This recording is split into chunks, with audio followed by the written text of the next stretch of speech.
Buenos días a todos. Yo soy Javier García Ramos, soy el director de la Escuela Politécnica. Lo primero de todo, querría agradecer a los asistentes, el que estéis aquí, os voy a hablar de tú, con nosotros hoy, pasando esta jornada o celebrando esta jornada sobre el pistacho y almendro. Y agradecer sobre todo también al Gobierno de Aragón. Me acompaña a mi derecha Jesús Nogués, el director general de Desarrollo Rural, pues el que haya contado con la escuela para organizar esta jornada aquí en nuestras instalaciones, con toda la gente del Gobierno de Aragón que ha trabajado en esta jornada y sobre todo agradecer, a mi izquierda está José Casanova, que es profesor de esta casa, que muchos de vosotros conocéis, pues todo el esfuerzo que ha estado haciendo durante estos días para que tengamos hoy estos ponentes que van a estar con nosotros y para que tengamos pues todo lo que sponsors y gente abajo que va a, digamos, cerrar o dar una imagen global más potente de estas jornadas. Sin más, por cumplir horario, porque hemos empezado un poco tarde y sobre todo por deferencia hacia aquellos que habéis llegado a tiempo o puntuales, le voy a ceder la palabra a Jesús Nogués para que nos comente lo que él considere con respecto a las jornadas y luego ya José tomará el mando y empezaremos con los ponentes. Sí, buenos días a todos. Bueno, en primer lugar, quería agradeceros a todos pues, la asistencia a esta tercera ya jornada sobre el almendro y pistacho en el Valle del Ebro que organizamos pues, con todo el esmero del que somos capaces por parte del Gobierno de Aragón. Quería también agradecer el apoyo que nos presta la Escuela Politécnica Superior de Huesca, que realmente yo creo que es un lugar perfecto para este tipo de actuaciones y más que, bueno, si a partir de ahora nos vamos ya viendo más cara a cara, pues perfecto para seguir contando con este tipo de instalaciones y este apoyo que realmente nos prestan, ¿no? Bueno, por mi parte, simplemente decir unas breves palabras antes de dar pie pues, al inicio de esta jornada, que yo creo que por los ponentes que hay va a ser muy interesante. Espero que la aprovechéis todos o que la aprovechemos todos de una forma lo más eficaz posible. Y yo simplemente hacer algún tipo más de referencia pues, al enfoque, ¿no? de la nueva política agraria común, que realmente esta jornada forma parte de ella, ¿no? Realmente desde que empezó este nuevo programa de desarrollo rural en el año 2016, ya en la última reforma de la PAC, se pasó a dar mucho peso, mucha fuerza económica a este tipo de actuaciones que van vinculadas pues, al ámbito de la formación de los agricultores, de la transferencia de conocimiento, de la innovación tecnológica en el sector, que cada vez va a ser más determinante, ¿no? Al principio casi no nos creíamos, ¿no?, que realmente esto pudiera tener el impacto que está teniendo y realmente es así. Solamente por dar algún dato, desde el año 2016, en todo el ámbito de lo que llamamos medidas transversales del Programa de Desarrollo Rural, que forma parte de la PAC, y estoy hablando como medidas transversales, pues la formación, lo que decía, la transferencia, la innovación, hemos destinado ya un total de más de 40 millones de euros, ¿no? Y son cifras que ya tienen un impacto muy fuerte y yo creo que realmente tenemos entre todos que ser capaces de seguir aprovechándolas. Hay que decir también que en esta nueva PAC, que empezará a aplicarse en el año 2023, realmente hemos redoblado esa apuesta. Vamos a dedicar un 50% más de presupuesto a todo este tipo de medidas. Por lo tanto, yo creo que tenemos un marco perfecto para que todas las inquietudes del sector, y me refiero con inquietudes a esta cuestión de innovación de producciones, pues seamos capaces de llevarlas a cabo. Y en este ámbito, pues bueno, ¿qué vamos a decir, ¿no?, de estos cultivos que tenemos ahora sobre la mesa? Realmente yo creo que son una oportunidad para que el sector sea capaz de generar sea capaz de obtener una mayor generación de valor añadido, ¿no? El almendro, el pistacho es un cultivo más complejo que realmente requiere todavía pues que la gente se mentalice y que la gente aprenda a funcionar con él, pero el almendro es una realidad ya absolutamente indiscutible. Estábamos mirando datos ahora estadísticos en Aragón, que siempre habíamos estado en torno a 60.000 hectáreas de almendro tradicional, estamos ya en 83.000 hectáreas y ese incremento tan importante en estos últimos años pues son plantaciones intensivas que realmente obedecen a una oportunidad de mercado y a una capacidad de producción. Bueno, por mi parte no quiero alargarme mucho más. Reiterar el agradecimiento tanto a la Escuela Politécnica de Huesca como también a todos los asistentes, como también a la gente que nos sigue pues, por los canales digitales. Y nada más. Muchas gracias. Damos por inauguradas las jornadas y espero que la aprovechéis. Muy bien.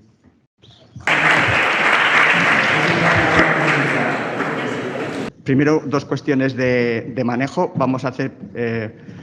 somos 200 personas inscritas, el máximo permitido o el máximo que hemos tomado la decisión, y 150 por Internet. Quiero agradecer también a los patrocinadores que en los tiempos difíciles que corren han confiado en nosotros. A la hora del café estarán abajo y también podrán conversar con ellos y compartir sus inquietudes. Vamos a poner directamente ya la primera presentación, el primer ponente. Es Juan Parras y viene de Extremadura y su ponencia, como casi todos sabemos,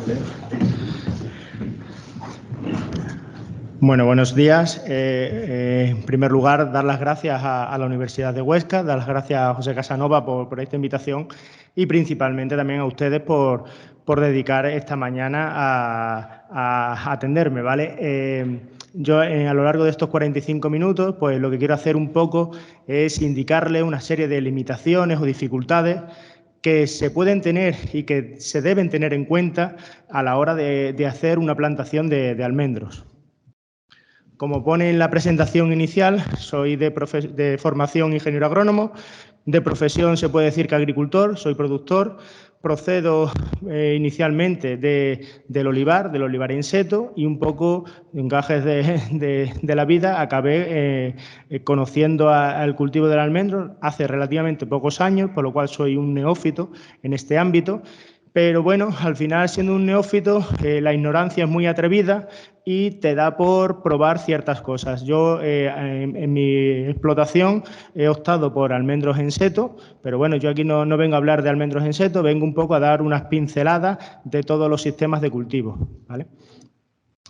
Al final, si vemos un viñedo, muchas veces pensamos que los grandes imitadores, los copiadores por excelencia son los chinos, pero en agricultura yo creo que los españoles también hemos sido muy buenos copiadores y hemos visto las ventajas de ciertos sistemas y las hemos adaptado a otros cultivos, por lo cual han dado lugar a una serie de nuevos modelos productivos. Esto de la viña lo hemos llevado tanto al olivar, lo hemos llevado a los almendros, lo hemos llevado a los cítricos, incluso a los frutales. Estos nuevos modelos productivos se basan principalmente en que se ha introducido un riego por goteo, en un mayor aumento de la densidad, dando lugar a sistemas en seto o intensivos, y sobre todo que esta nueva disposición de las plantas lo que nos facilita es una mecanización de aquellas operaciones más costosas, como son tanto la poda como la recolección. Ahora mismo, actualmente, los tres principales factores limitantes de la agricultura, y digo actual porque a lo mejor hace unas décadas no nos planteábamos como que eran limitantes, pero creo que a día de hoy, además yo que vengo de la zona sur, puedo decir que el primero sería el agua. Además, a la hora de hacer una plantación de almendro, una de las primeras cosas que tenemos que tener en cuenta es saber con qué dotación de agua contamos. Nosotros allí pues han hecho muchas plantaciones intensivas y en seto, donde contábamos perfectamente con 6.000, 7.000, 8.000 metros cúbicos hectáreas y ahora vemos que tenemos restricciones y si queremos mantener no ya una productividad, sino la vida de nuestras plantaciones con las dotaciones actuales, vamos a tener que hacer auténticos encajes de bolillo. Otro punto importante, la mano de obra. A lo mejor hace unas décadas tampoco era un problema, pero a día de hoy encontrar mano de obra y no solo encontrarla, sino que esta mano de obra sea cualificada es un problema, pero yo creo que en cualquier sector, ¿vale? No ya solo en la agricultura, pero en la agricultura todavía se acrecienta incluso más. Y después, un poco también acorde, como decía el introductor de la jornada, el concepto sostenibilidad. ¿Por qué? Porque, bueno, pues es un concepto que teníamos ahí un poco olvidado, que queda muy bien, que las políticas, pero ya temas de huella de carbono, temas de la granja a la mesa, temas de ecoesquema, ya es el día a día, esto no es el futuro, esto lo tenemos en la puerta de casa y hay que prestarle atención. El concepto de sostenibilidad está muy relacionado con lo que es el concepto de eficiencia. Al final es obtener un objetivo, algo que se desea, en este caso que queremos obtener muchos kilos de pepita, muchos kilos de almendra con la mejor calidad posible. Lo que pasa es que hay que mirar la coletilla con el mínimo de recursos posibles. No es lo mismo eficacia que eficiencia, ¿vale? En la eficacia lo que intentamos es solo la primera parte, nos da igual los recursos. Muchas veces hay sistemas que los inputs pues, no son eficientes, ¿vale? Un poco acorde a este término de eficiencia y sostenibilidad, esto para poder llevarlo a cabo en la agricultura, en las plantaciones, nos tenemos que basar también en 3 pilares.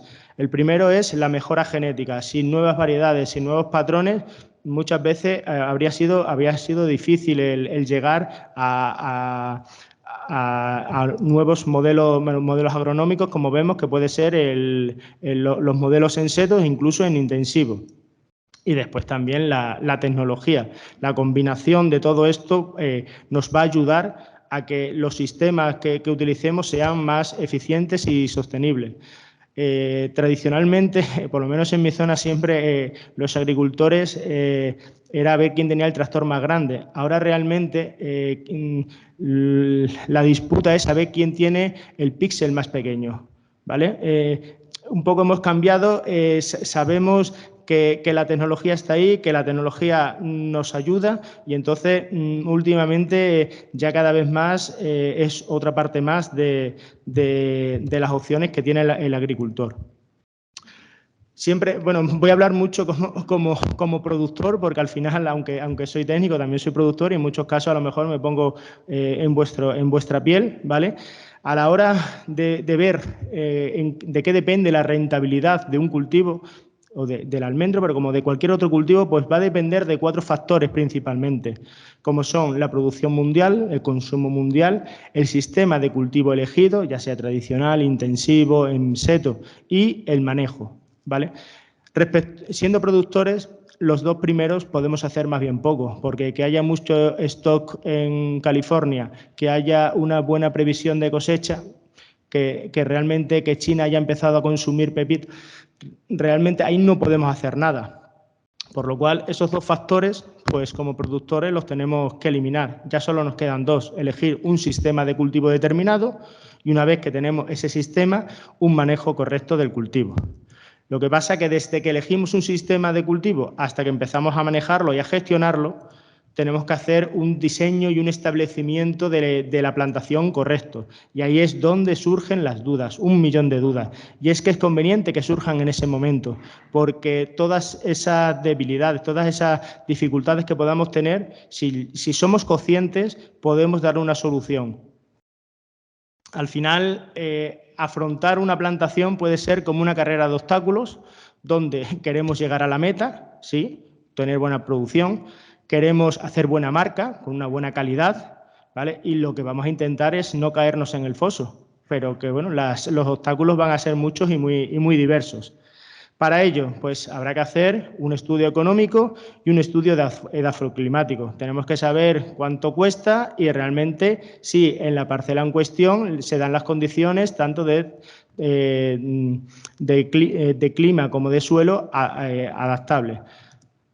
Además, una cosa muy importante, lo ideal es tener un entrenador, tener alguien que nos forme, un asesoramiento técnico cualificado, ¿vale? Son grandes inversiones que yo creo que esta ayuda, el asesoramiento técnico va a ser muy importante a lo largo de esta carrera que se va a empezar.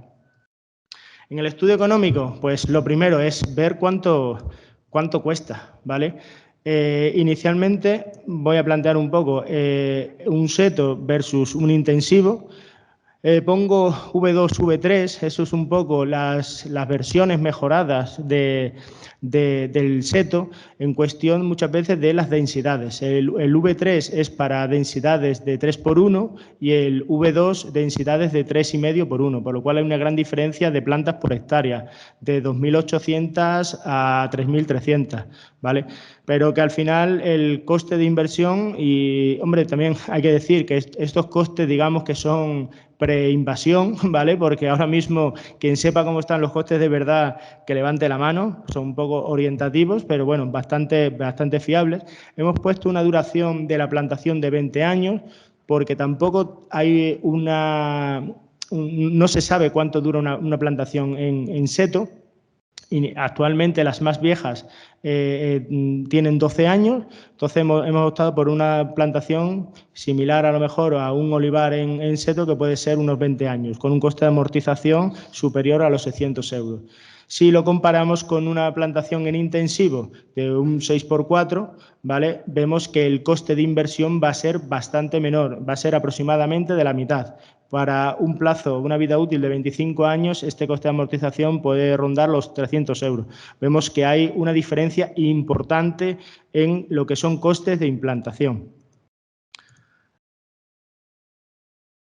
Después, claro, sabemos lo que nos cuesta ponerlo, pero ¿cuánto nos cuesta el explotarlo, el coste de explotación? Como podemos ver, a la izquierda serían los costes de un olivar, de un almendro en seto, y a la derecha de un intensivo. Aproximadamente en cualquiera de los dos sistemas, las tres partidas más importantes van a ser el riego, la fertilización y los tratamientos fitosanitarios, van a englobar el 50% de estos costes.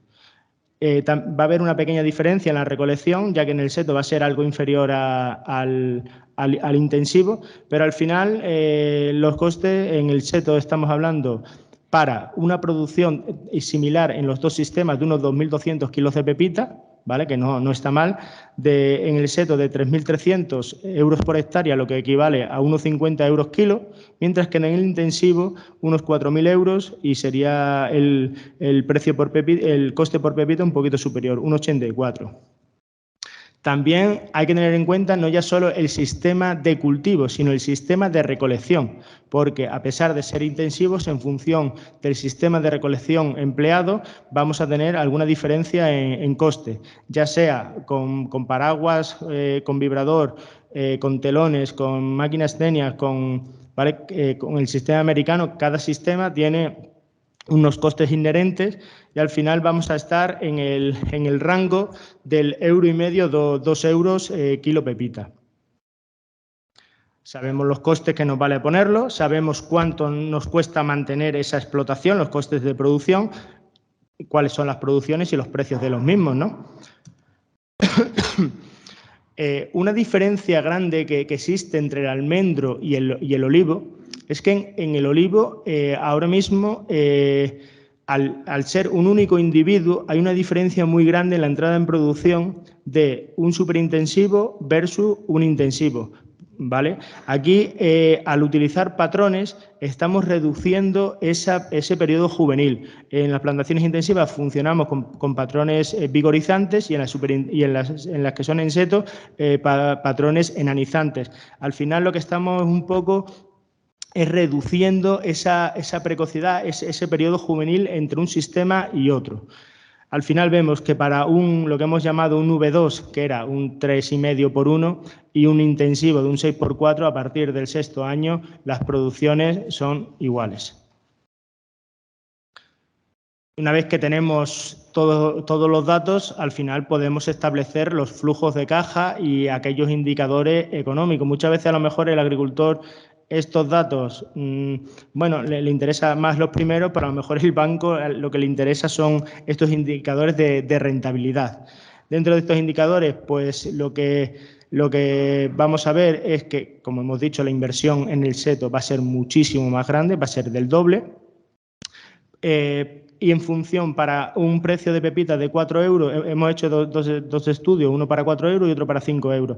Al final, un poco el resumen es que la rentabilidad puede ser bastante similar en uno o en otro sistema. Sí que para precios inferiores es superior en la TIR, es superior en el intensivo, y para precios superiores es el payback en seto es algo inferior. Al final no es echarlos a competir, a ver cuál es mejor. Muchas veces el elegir un sistema u otro va a depender principalmente de las limitaciones de cada uno. Y al final yo creo que los dos sistemas son rentables y cada uno tiene que optar por el que mejor se adapte a su explotación. Después también habría otra serie de conceptos, bueno, de ideas que hay que tener en cuenta a la hora de realizar un proyecto, que a lo mejor no son tanto económicas, ¿vale? Pero habría que tenerlas en cuenta, como es la relación que hay entre la oferta y la demanda. Lo que pasa es que, como hemos dicho antes, como productores podemos hacer relativamente poco en ese ámbito. También no va a ser lo mismo si hacemos una plantación de 5 hectáreas que la hagamos de 500. ¿Vale? Porque en 5 hectáreas o 10 hectáreas nos podemos plantear hacer una única variedad y en una de 500, pues lo más seguro que tuviéramos que optar por el manejo y sobre todo la recolección por varias variedades. También habría que ver un poco las tendencias actuales y futuras de la industria. Lo que pasa es que muchas veces ese punto pues, no lo conocemos y vamos fluctuando porque una vez que tienes la plantación hecha ya no puedes hacer nada para cambiar tu variedad. Hemos visto la parte monetaria, vámonos a la parte edafoclimática. La parte más climática, pues hay que tener en cuenta que España, igual que tenemos un montón de comunidades autónomas, tenemos un montón de climas distintos. Y esto hay que tenerlo en cuenta, ¿por qué? Porque muchas veces se obtienen variedades muy buenas, por ejemplo, aquí en el Cebas, y las llevamos a otras zonas de España y son un auténtico fracaso. ¿Vale? Entonces, una prudencia de esas variedades que son unos Ferraris y después parece que no son ni 600, ¿vale? Que hay que saber las particularidades de cada zona y un poco saber que hay limitaciones.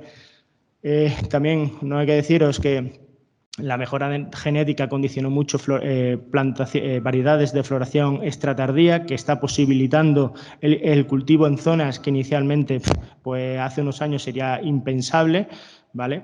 Entonces, bueno, también el tener en cuenta las fechas de heladas tardías en cada zona. También otra cosa importante es la evapotranspiración, ¿vale? No parece similar, pero no tiene nada que ver una evapotranspiración en el litoral que en las vegas del Guadalquivir, siendo un 25% superior. ¿Eso qué implica? Pues principalmente mayor disponibilidad de agua. Entonces, vamos a saber dónde ponemos, dónde implantamos nuestro cultivo y saber qué disponibilidad de agua tenemos. Respecto a la parte edáfica, en la parte del suelo, tenemos que tener en cuenta un poco el pasado, el presente y el futuro de la parcela, ¿vale? En el pasado, lo que tenemos que ver principalmente es el histórico que tiene esta parcela. El presente es saber qué tenemos en ese momento y futuro es hacer aquellas correcciones para mejorar la parcela en cuestión y el desarrollo de cultivo futuro. En el histórico de la parcela, yo por ejemplo en la zona que vengo, que es de las Vegas del Guadiana, es muy normal hacer cambio de cultivo de arroz a árboles, ya sea olivo, ya sea almendro. El arroz se riega por bancales, se riega por inundación, entonces hay que hacer unos movimientos de tierra correctos que muchas veces no se hacen. Se da una pequeña corriente y ya viene el problema. También nos encontramos con problemática a la hora de utilizar herbicidas residuales, tanto en cultivo de arroz como en cultivo de tomate, que, bueno, mientras el cultivo controlamos la hierba perfectamente, pero cuando hacemos las plantaciones vemos graves problemas y no se han tenido en cuenta. Tengo una parcela, la desmonto, la preparo y la pongo. Vamos a ver un poco qué históricos, sobre todo de herbicidas, hemos estado utilizando. Al igual, ver qué enfermedades de suelo teníamos previamente en los cultivos previos, ¿vale? Porque hay enfermedades que afectan por igual a ambos, al cultivo anterior y al nuevo cultivo. Igual que con el tema del nemátodo, ¿vale? Hay que saber si hay presencia en nuestros suelos y sobre todo, aquí al final lo que hay que ser un poco conocedores de las debilidades, de las limitaciones para intentar poner medidas. O sea, otra cosa es que de repente pues no haya habido problemas y nos lo encontremos. Bueno, pues se intentará solucionar, pero lo que ya se sabe vamos a intentar remediarlo. Los suelos, al final el suelo es los cimientos donde se va a instalar en la plantación, es como los cimientos de una casa, tenemos que saber perfectamente dónde lo vamos a poner, como si dijéramos el estudio geotécnico para hacer una vivienda, pues aquí similar. Y es que los suelos, una cosa es a primera vista, bueno, pues parece, y andamos 10 centímetros y cambia totalmente, no tiene nada que ver. o suelos que durante 2 metros de profundidad son iguales, suelos donde la capa freática está súper alta y vemos que hay un encharcamiento continuo, suelos donde las arcillas están muy compactadas y no van a facilitar el desarrollo de la raíz. Y después, lo que es normal en cualquier plantación es tenemos la parcela y qué raro que tengamos toda la parcela homogénea, el mismo tipo de suelo. No, tenemos muchos tipos de suelo en la misma parcela y normalmente a mayor tamaño de parcela, mayor variabilidad de suelo. Entonces, es importante conocer cómo está distribuido este suelo a lo largo de la parcela en cuestión. Perdón.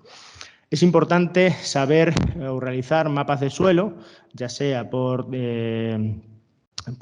sistema de conductividad eléctrica, por vuelos de drones, pero bueno, tener una idea de qué tenemos, pero no solo nos vale con esas imágenes, esos dibujos tan bonitos de la parcela de colores. Al final también hay que acompañarlo con una serie de catas. Hay que ver qué hay debajo, ¿vale? Al final es comprobar si realmente lo que nos está diciendo la imagen se comprueba con catas. ¿Qué es lo que se busca cuando hacemos mapas de suelo y una serie de catas? Pues al final es identificar el tipo de suelo y su distribución. ¿Y para qué? Pues algunas recomendaciones es no agrupar distintas variedades en la misma unidad de manejo de riego. Últimamente en los sistemas de riego sí que es verdad que hace unos años lo que se intentaba era sectores de mayor superficie, principalmente para intentar abaratar los materiales, y últimamente la unidad de riego está siendo inferior más que para no abaratar los materiales, sino para el ahorro de la actividad, del consumo, tanto sea eléctrico como sea de gasóleo. Al final hay que tener en cuenta que cuando se hace una instalación de riego tiene que garantizar las necesidades de cultivo en máxima demanda. De nada nos vale si en el momento de que el almendro tenga una gran producción y no somos capaces de aportar y cubrir esas necesidades. Y después hay que tener en cuenta que para casos donde tenemos que tener en cuenta cuál es el portainjerto que vamos a utilizar y las peculiaridades del mismo. Hay portainjertos que llevan muy mal la asfixia radicular, otros en cambio que le gustan, lo aceptan bastante bien. Entonces también en función del portainjerto que vayamos a utilizar tenemos que tener en cuenta a la hora de diseñar el riego. Al final un poco es saber exactamente qué tenemos y cómo está distribuido. Una orientación para una serie de catas pues sería a lo mejor un par de catas por hectárea a una profundidad de 1 metro y de por lo menos 75 por 75. Nos va a dar información más que correcta de qué es de cuáles van a ser nuestros cimientos. No solo hemos visto el pasado que traíamos previamente, qué es lo que tenemos en la actualidad, sino también las actuaciones futuras, las labores preparatorias, tanto de movimiento de tierras para favorecer la salida de agua, pases de subsolador para que el cultivo ahonde. Hace poco, he visto algunas plantaciones, sobre todo de olivos, que con 3-4 años de repente se empiezan a secar los árboles, cuanto más agua se daba se seguían secando los árboles y al final ¿cuál era el problema? Pues que no se había hecho labor profunda, no se había roto esa suela de labor y entonces cada vez cuanto más se regaba peor. Y al final, en ese caso, por no haber visto qué se tenía, cuál era la situación inicial, la situación de partida, el cliente tuvo que arrancar la plantación cuando con una operación de un pase o 2 pases de subsolado se hubiese solucionado perfectamente. También el tema de drenajes, ese agua que aflora y que, claro, es muchísimo más barato hacerlo antes que después. Lo que pasa es que son inversiones que cuestan dinero y muchas veces decimos, bueno, a ver si nos escapamos y después te coge el toro. Y las enmiendas, tanto tenemos que conocer de qué tipo de suelo estamos, si es suelos ácidos, suelos básicos, enmiendas orgánicas. Al final por experiencia, cualquier enmienda de forma preventiva va a ser mucho más barata y eficaz que cualquier enmienda posteriori, ¿vale? Al final yo creo que en este caso sí que hay que intentar poner la tirita, ¿vale? Poner la venda antes de que salga la herida. Y bueno, hay veces que entrenamos, pero intentamos llegar a la meta, pero hay veces que nos caemos al foso. Y eso en ocasiones se ve que ¿por qué nos hemos caído al foso? Por lo que hablábamos, arcillas compactadas que no hemos hecho labor profunda, no la hemos y la raíz no puede andar, terrenos con exceso de salinidad que no somos capaces de controlar y al final inciden en el desarrollo del cultivo, movimientos de tierra mal realizados, que eso tiene muy mala solución, porque si un movimiento de tierra no se hace correctamente, además de ser normalmente caro, no se hace correcto, al final no tenemos nada, tenemos la parcela, pero con la tierra todo mezclada y al final va a ser muy difícil poner casi ningún cultivo. Sitios donde la humedad ambiente es muy alta y tienen que estar dando tratamientos casi semanalmente, eso al final hace casi inviable el cultivo. Por eso también hay que tenerlo en cuenta a la hora de poner. También digo que una retirada a tiempo es una victoria. Hay veces que, bueno, yo que tengo mi parcela aquí, pero a lo mejor no se adapta a lo que queremos y a lo mejor es preferible decidir y hacer bien el estudio y decidir que es mejor no optar por llevar a cabo la plantación. Si se ha diseñado mal el riego, ahora tenemos zonas arcillosas en el mismo sector de riego que zonas arenosas, al final en algún sitio tiene que estar la penalización, o encharco alguna o otra zona no me bebe.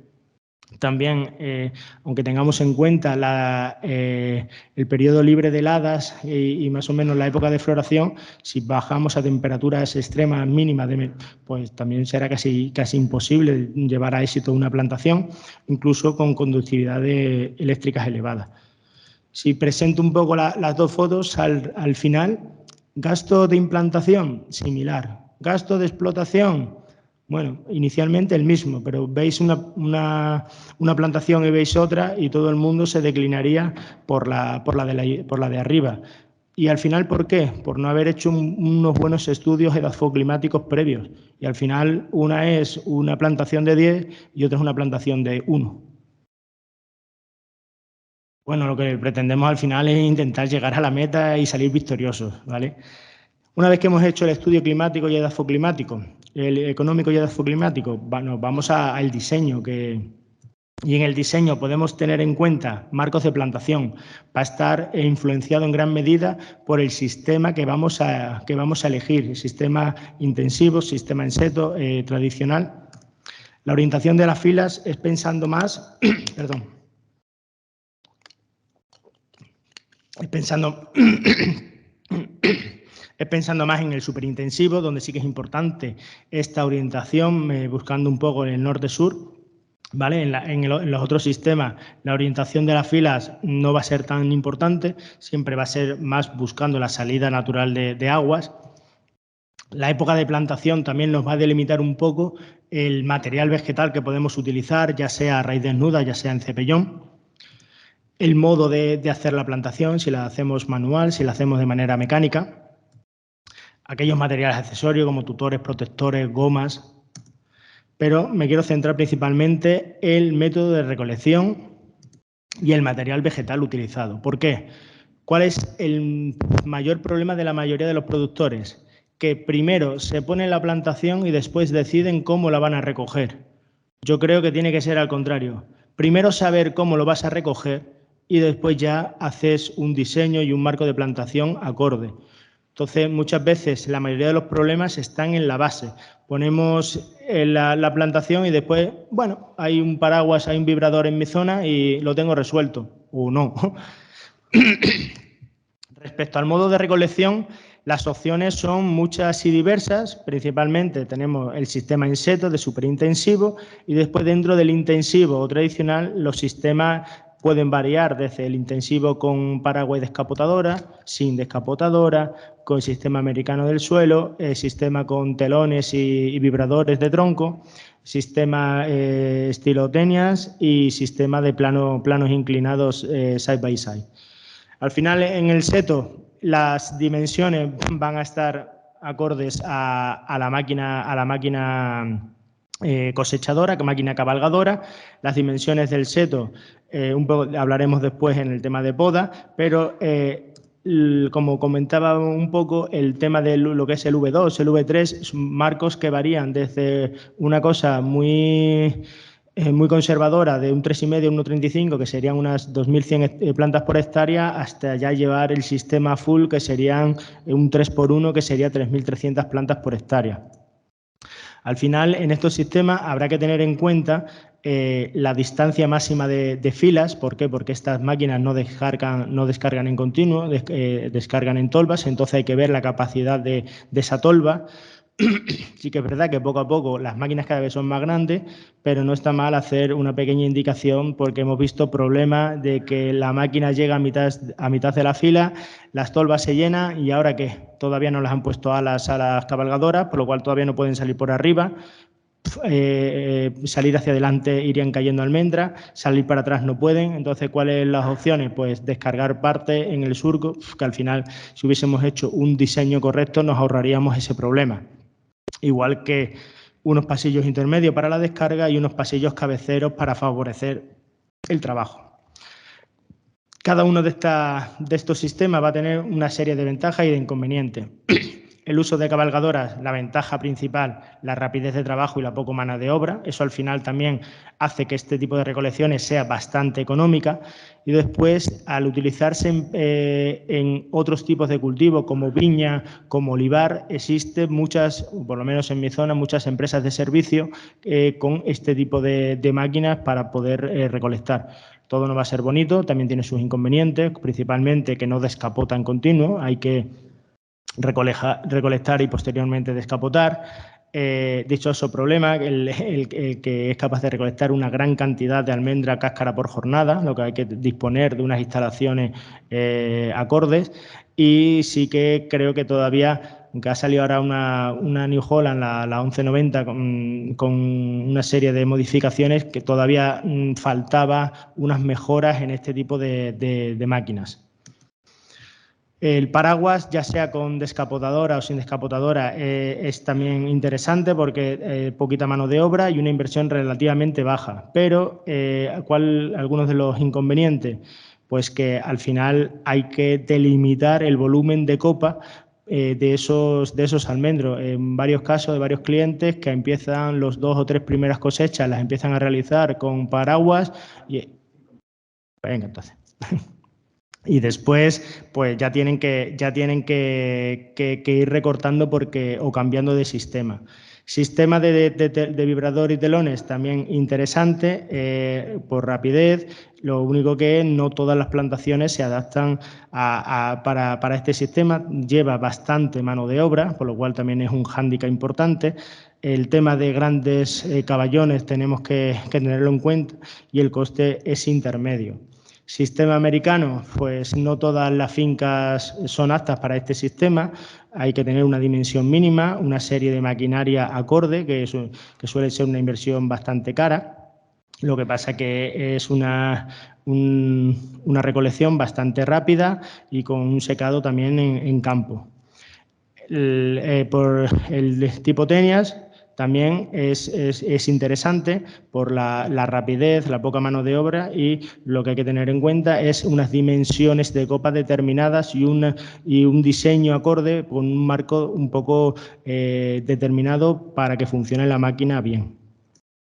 Y el sistema de planos inclinados, un poco las ventajas que hemos mostrado anteriormente, pero bueno, necesitaría anchuras algo superiores y no en todos los sitios. Una vez que ya están puestos los almendros podemos hacerlo. Respecto al material vegetal, un poco tener en cuenta el portainjerto por el tema de vigor, ya sea en seto buscaremos patrones enanizantes y en intensivo patrones vigorizantes.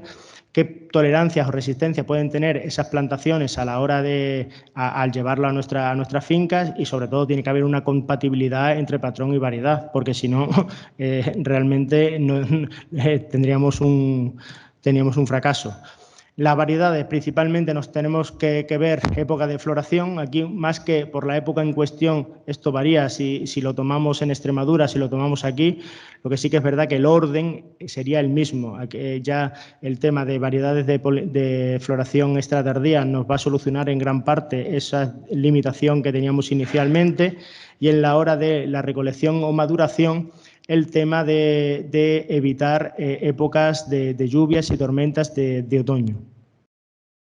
Al final, lo que hay que buscar, que las variedades sean rústicas, que se adapten a distintos sistemas, que se adapten a distintas condiciones ambientales, que sean productivas, que tengan baja becería, que el periodo juvenil sea lo menor posible, que se adapten bien a la recolección, que no tiren el fruto en cuanto nada más virarlo, que la poda sea lo más liviana, se adapten bien, o que la poda sea lo más fácil posible, y que esa almendra sea aceptada por la industria. Al final, los condicionantes para elegir una u otra variedad van a ser tanto climáticos, agronómicos, comerciales. Tenemos que tener en cuenta los tres aspectos. No porque sea agronómicamente la leche, si después la industria no la quiere, realmente nos vamos a hartar de comer almendras. Al final, un poco la situación de la almendra en España puede ser como una bolsa de canicas. Hace unas décadas solo había Guara, Marcona y Largueta. En la última década empezó a pegar fuerte el Laurán, Soleta, y después ya una serie de variedades, pero al final lo que tenemos es un tutti frutti, ¿vale? España produce más o menos el 7% de la almendra mundial y lo producimos con 20 variedades distintas. Sin embargo, si vemos cómo es la bolsa de canicas de California, vemos que todas son iguales. Y esta gente al final pues representa el 80%. Muchas veces pensamos, es que esta variedad, realmente España, el peso que tiene en el mercado todavía es relativamente pequeño y muy variable. Respecto al manejo, tenemos que entenderlo como una acumulación de prácticas y técnicas, es un conjunto. No podemos ser muy buenos en una cosa y dejar otras sin hacer o prestarle poca atención. La poda va a estar muy relacionada a la recolección que vamos a hacer. Poda en seto, setos estrechos, setos de no más de 80 centímetros para que entre bien la luz y no más de 3 metros de altura. En el intensivo, sobre todo, habrá que tener muy en cuenta la altura de la cruz para la recolección, y en el tradicional principalmente esta poda va a estar en función de las características edafoclimáticas de la zona. En función de cómo sea el clima, podremos apurar más o menos en la poda. Sistemas de poda para poder mecanizar, muchos y diversos, con cuchillas, con discos, de una cara, de dos caras. Manejo de suelos. Siento que voy un poco rápido porque ya me ha puesto nervioso José, y, ¿vale? Intentaré ir acorde, ¿vale? Perdón. Manejo de suelo, y también importantes en función de qué sistema de recolección vayamos a utilizar. O si vamos a utilizar el sistema americano, el suelo tiene que estar como un tablero de billar. Importante, el tema de acolchados plásticos, el tema de hacer cubiertas vegetales. Ahora, con el tema de los ecoesquemas en plantaciones arbóreas, nos van a imponer, para poder cobrar el ecoesquema, hacer que haya cubiertas vegetales, ya sean implantadas o ya sean naturales. Muy importante también es tener constancia de que las herramientas que tenemos de herbicidas para controlar las malas hierbas cada vez son inferiores, pero no ya estemos en ecológico, ¿no? En el convencional. Cada vez hay menos secantes, y para obtener un tratamiento como el que vemos a la izquierda es más fácil obtener lo que tenemos a la derecha, que son plantas retrasadas, plantas pegadas, incluso en algunos casos muerte de la planta por malas aplicaciones herbicidas. Respecto a los riegos, lo que decía inicialmente, hay que saber de cuánta agua se dispone, y una vez sabiendo de cuánta agua se dispone, optar por un sistema o por otro. Pero además de saber cuánta agua se dispone, es importante saber cómo aplicarla a la planta, por lo cual necesitamos saber cuál es el ciclo del almendro. El almendro, la fase 2, es donde se pueden hacer estrategias de riego deficitario controlado. ¿Esto en qué consiste? Hacer reducciones de aportes de agua, porque en ese momento la planta es menos sensible al estrés hídrico, por lo cual tenemos que conocer bien las fases del cultivo para poder hacer estas restricciones. Después, sistemas para comprobar la humedad en el suelo, tanto por sondas o bien en planta, o incluso por imágenes satélite, que nos va a dar una orientación bastante fehaciente de lo que está ocurriendo. Fertilización, lo mismo que en los riegos, no solo es qué cantidad se aplica, sino cómo se aplica, ¿vale? Estamos diciendo que puede ser incluso del 50% de importante una cosa u otra. Sistemas para comprobarlo y lo mismo, saber perfectamente cuáles son las fases del cultivo, y en cada una de estas fases las aportaciones de NPK pues van a ir variando. A plagas y enfermedades, bueno, comentaros que realmente en 2002, por lo menos en mi zona, el almendro era un cultivo marginal, totalmente marginal, que no prestaba atención principalmente porque no había variedades de floración extra tardía, pero el número de materias activas, tanto insecticidas como fungicidas, era amplio. Y en el 19, donde ya es un cultivo a tener en cuenta, vemos que va en detrimento. Cada vez tenemos menos herramientas para controlar tanto a los insectos, los ácaros como los hongos. Ahí pongo una lista que hay que reformarla casi diariamente, porque es raro. Ahora, por ejemplo, de insecticida Alfa-Osme este año también caerá, y todos los años hay que ir haciendo una revisión. Y en lo que es a fungicida, en el último año pues ha caído tanto el fencoconazol, el mancozeb, el metitofanato y el microbutanil. Al final, el ecológico no es que, bueno, sea... Al final yo creo que vamos a tener que entrar porque no vamos a tener herramientas para poder controlarlo, ¿vale? Respecto a plagas, indicaciones muy rápidas. Hay que intentar que en plantaciones jóvenes evitar sobre todo aquellas plagas que lo que hagan es parar y retener el crecimiento de la planta, como puede ser anarsia, como puede ser mosquito, como puede ser pulgón, ¿vale?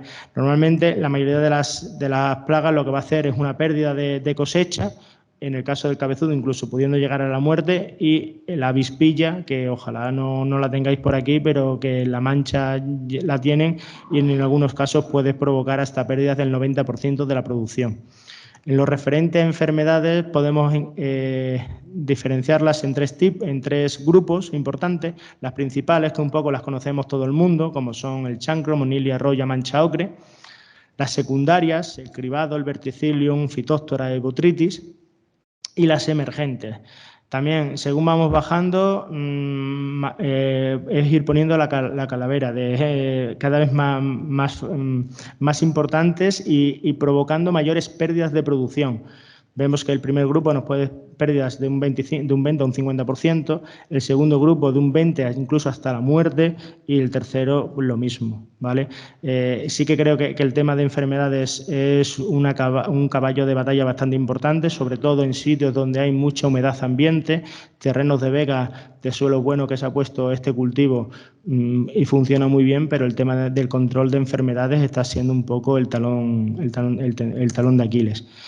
Un pistoletazo, solo una comprobación. Esto es un ensayo de Marta Torgué, del IRTA, para que se vea que pensamos que tratamos y somos muy eficientes, pero si ponemos papel hidrosensible, vemos que muchas veces en muchas zonas de nuestro árbol esos tratamientos no están llegando, por lo cual no pueden ser eficientes. Al final, ¿con qué quiero que os quedéis después de esta brasa que os he metido? Pues principalmente que una planificación y un diseño adecuado son garantías de éxito, que cualquier sistema que se elija, cualquiera, tanto de plantación como de recolección, va a tener sus limitaciones, y si las conocemos por lo menos podemos tomar medidas antes y que estas medidas sean acertadas. Que en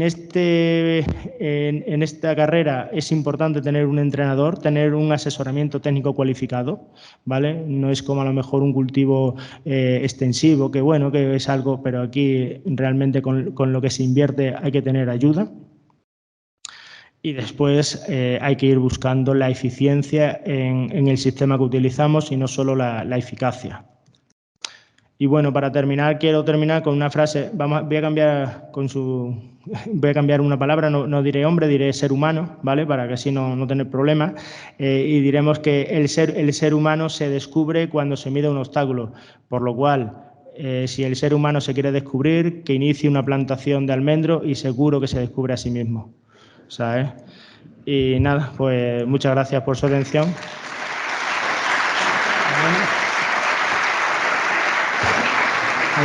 ¿Hay tiempo para una pregunta? Yo solo tengo una. En tu zona, por ejemplo, hablamos de los tratamientos. ¿Cuántos tratamientos podéis hacer? Y por el tema de humedad ambiental, que hemos visto que hay bastante, y control de plagas, comparado con aquí, que es mucho más seco y más... Yo creo que la principal diferencia es en control de enfermedades, ¿vale? De plagas tampoco es algo excesivo, pero sí que es verdad que en nuestra zona, estamos en Las Vegas, hay muchas veces no ya solo las precipitaciones, sino muchas nieblas matinales en pleno mes de abril, en época de floración, en época de desarrollo de fruto, y más o menos, por decir un número, serían 5 o 6 tratamientos fungicidas. Pues muchas gracias. La presentación Control de plagas y enfermedades de pistacho en manejo ecológico será realizada por doña Sara Rodrigo, que viene del Chaparrillo, la más importante centro de investigación en pistacho en España. Gracias. Pues muchas gracias, en primer lugar, a la organización, a José Casanova, a Diego Laya por invitarme y a todas las personas que están aquí presentes. Sin entretenerme mucho más, voy a pasar a hablar, como digo, voy a inaugurar las ponencias que tratan sobre el cultivo del pistacho y hablar un poquito del control de plagas y enfermedades en manejo ecológico. Bueno, lo primero vamos a contextualizar por qué tenemos que hablar de pistacho y por qué tenemos que hablar de pistacho con el adjetivo ecológico. Bien, pues las cifras a nivel nacional hablan por sí solas. Aunque ahí aparezca el último año 2019, hay datos más actualizados. Ahora mismo en España estamos en torno a las 60.000 hectáreas y Castilla-La Mancha la verdad es que ocupa el 80% de esa superficie. Metiéndonos un poquito más, analizando los datos, tenemos un 44% de producción de pistacho ecológico, lo que sitúa al pistacho como el cultivo con mayor proporción en ecológico de todos los cultivos certificados a nivel nacional. Tenemos una cuarta parte en regadío, por lo tanto la mayoría de las plantaciones ahora mismo están en secano, y únicamente un tercio en producción. Esto se explica por la tardía entrada en producción de este cultivo, que tarda más o menos unos 7 o 8 años en empezar a dar frutos. Por lo tanto, hay plantaciones, el máximo de la expansión de la curva exponencial hemos visto que empieza sobre 2016-2017, así que con la tardía entrada en producción es lógico que todavía solo tengamos un 30%. Pero bueno, como estamos en Aragón, y ya parece que hay 150 agricultores dedicados, 1.000 hectáreas de cultivo, vamos a analizar un poquito también las cifras aquí para situarnos.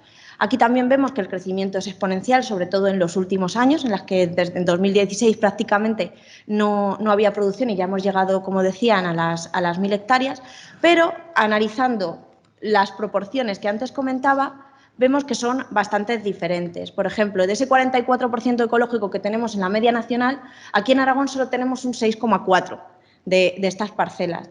Y del 24% que tenemos en regadío, como decíamos, ese cuarto a nivel nacional, aquí pasamos a casi la mitad de la superficie en regadío. Por lo tanto, existen diferencias sustanciales que merece la pena pararse a pensar y analizar el por qué están tomando este camino tan diferente las parcelas aquí en Aragón. Quizá parte de la explicación nos la da la situación que tenemos aquí con altas humedades relativas y unas circunstancias que hacen que merezca la pena analizar parcela por parcela y situación por situación microclimas concretos que se puedan adaptar al cultivo. En Castilla-La Mancha tenemos prácticamente todo el terreno apto para el cultivo, pero sí que aquí, antes de decidir poner una plantación, merece la pena ver pues, las características propias de la parcela y la situación para luego no tener problemas, en concreto, sobre todo con el tema de la humedad relativa, la sensibilidad a enfermedades, que en el pistacho pues, se hace muy patente. Entonces, en resumen, ¿por qué vamos a hablar de pistacho? Porque tenemos un incremento exponencial de la superficie, porque su rusticidad hace que esté adaptado al clima continental, más en un contexto de cambio climático como estamos actualmente, tolera la sequía, tenemos pocas plagas y enfermedades, y ahora vamos a entender un poco el porqué, que es de lo que trata al fin y al cabo esta charla. Se siguen alcanzando precios competitivos en el mercado. ¿Y por qué llamarle pistacho ecológico? Pues porque, bien, las cifras nos están diciendo que es el cultivo con mayor proporción ecológica respecto al total de todos los cultivos que se certifican a nivel nacional. Tenemos pocos productos disponibles, al igual que comentaba el compañero en almendro, pues aquí pues, prácticamente se nos fuerza un poco a utilizar productos ecológicos, por lo tanto, el manejo convencional va a ser prácticamente igual. Y, bueno, pues en concreto pues tenemos una buena adaptación, además, al manejo ecológico.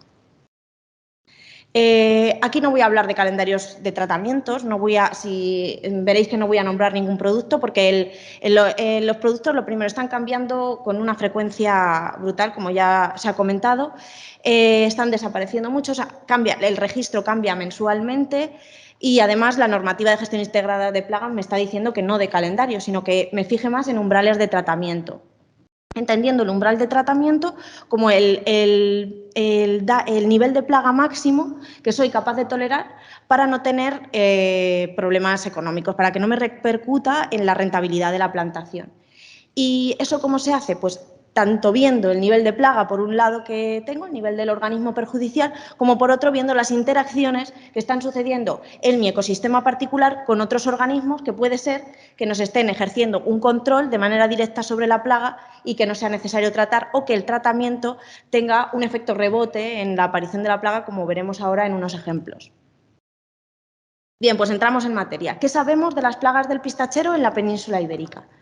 Pues la verdad es que poco. Poco, porque hasta ahora el cultivo empezó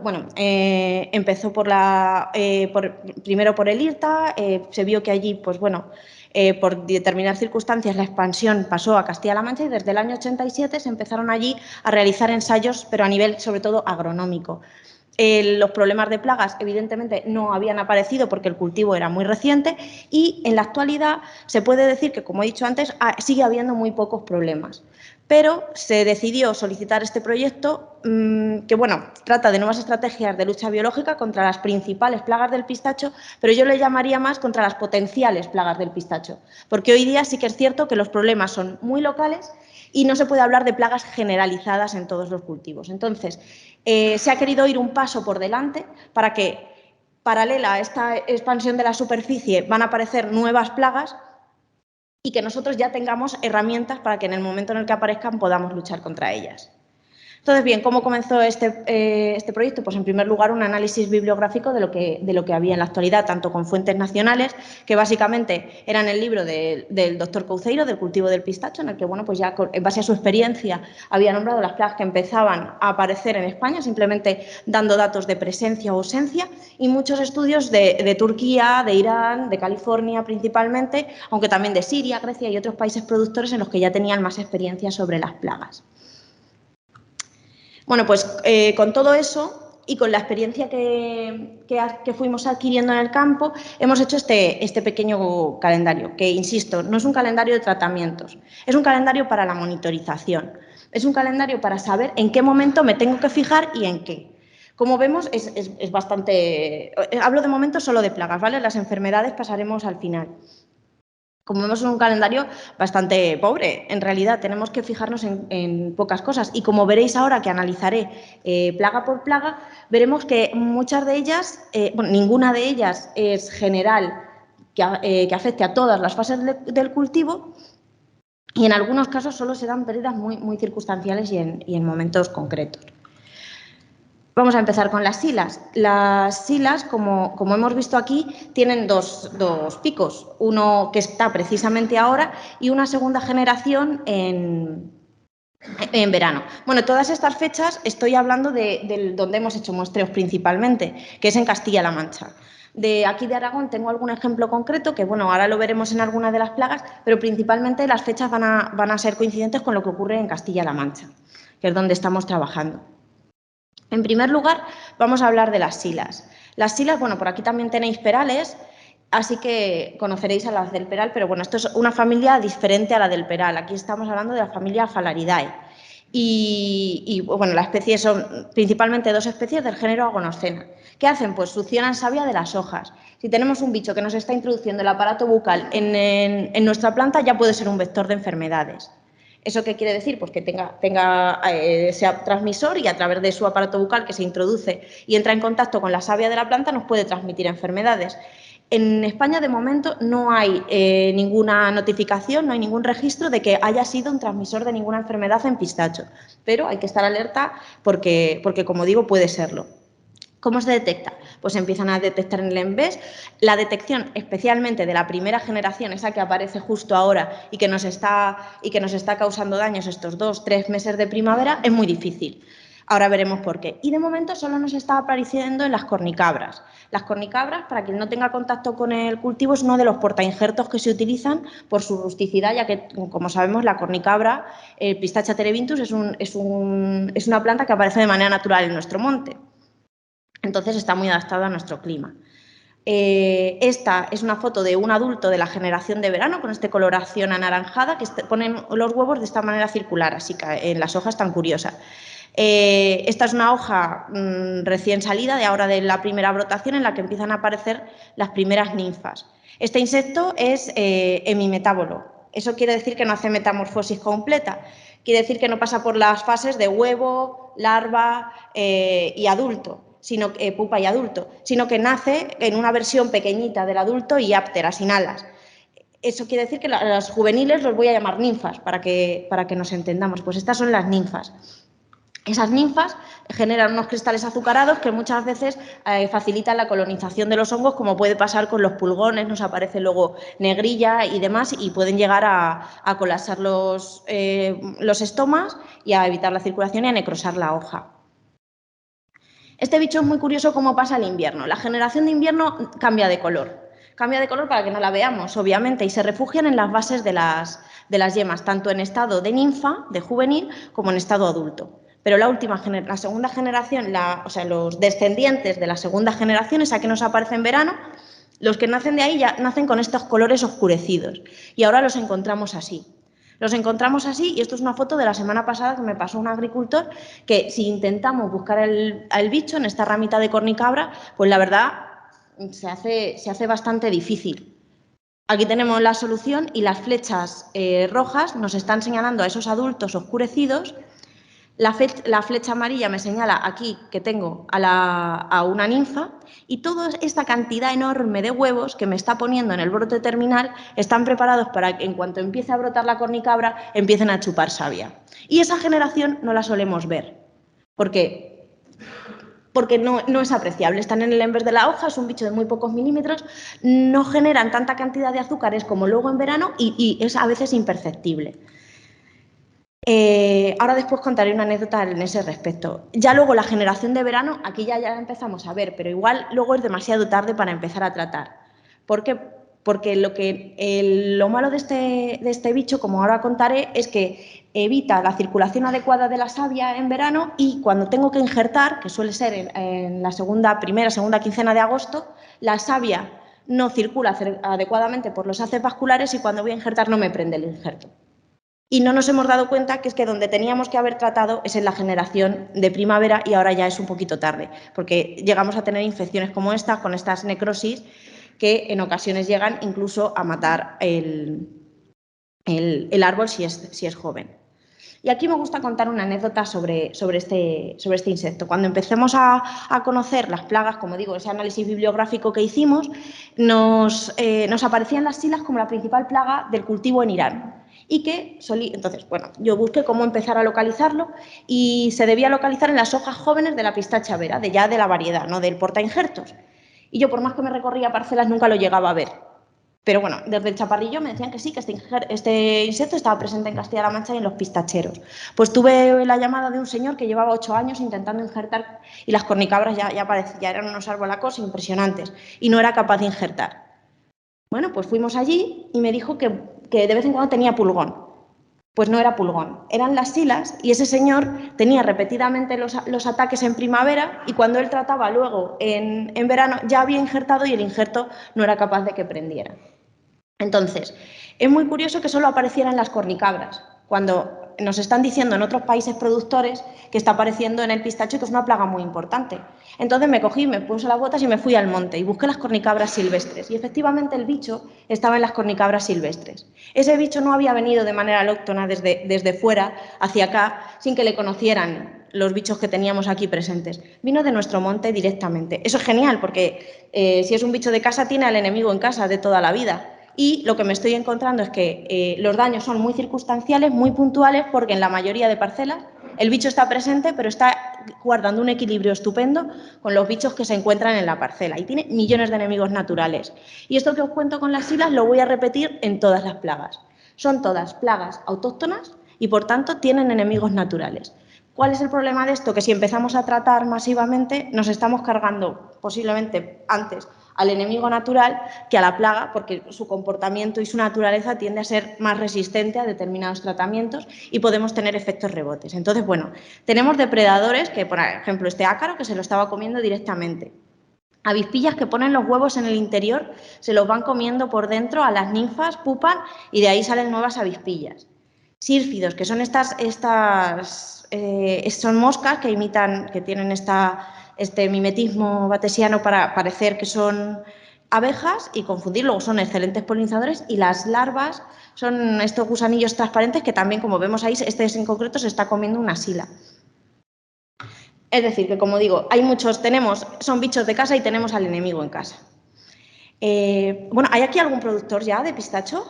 Sí. Alguno. ¿Conocéis la clitra? Esta sí que me han dicho que anda por aquí, ¿verdad? Pues bueno, esta es muy fácil. Igual que la otra era muy difícil de reconocer, esta es muy fácil. Su rojo llamativo nos hace reconocer enseguida al escarabajillo. Comen hojas vorazmente, aparecen de manera súbita y de manera agregativa. Y es importante observar su aparición y ver la evolución del ciclo. Su ciclo es muy cortito, dura un mes nada más, pero como aparecen de esa manera súbita, hay veces que estamos 2 días sin ir a nuestra parcela y cuando volvemos ya se han comido, sobre todo si tenemos una plantación joven, casi todas las hojas. Muchos agricultores, debido a esta forma agregada, y cuando me refiero a agregada también me refiero a muy local, hay veces que me aparecen focalizadas en determinadas zonas de las parcelas, que si marco posiblemente sean las mismas que me aparezcan al año siguiente, en la temporada siguiente, porque su expansión es relativamente lenta, debido a lo corto del ciclo, pues le cuesta más tener esa expansión, y hacen controles manuales directamente. Agitan, porque es un bicho muy torpe, no va a salir volando, agitan sobre todo a primera hora de la mañana o a última de la tarde, que el bicho está más aletargado, los echan en bolsas y luego les prenden fuego o los aplastan directamente. Pero me gusta señalar las puestas, porque las puestas normalmente no se reconocen y se quedan en el árbol. Las puestas son estos huevecillos que la hembra recubre de una cápsula fecal para que luego al caer al suelo no seamos capaces de reconocerlos. Esto de aquí nacen unas larvitas que se tiran al suelo, se entierran y Dios sabe qué pasa porque el ciclo no está descrito completamente.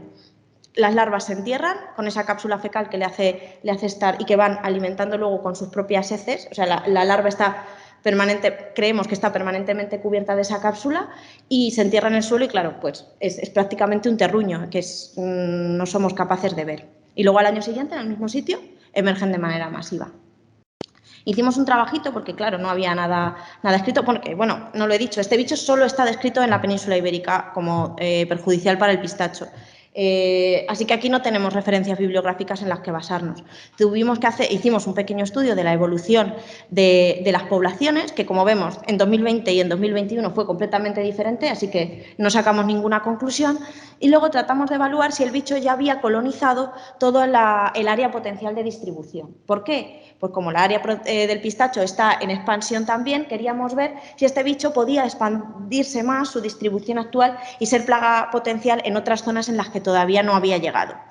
¿Qué conclusión sacamos? Pues que no, que el bicho ya había realizado en las condiciones climáticas actuales, ya había conseguido su distribución máxima y que, fijaos qué curioso, es básicamente en las zonas aptas para el pistacho.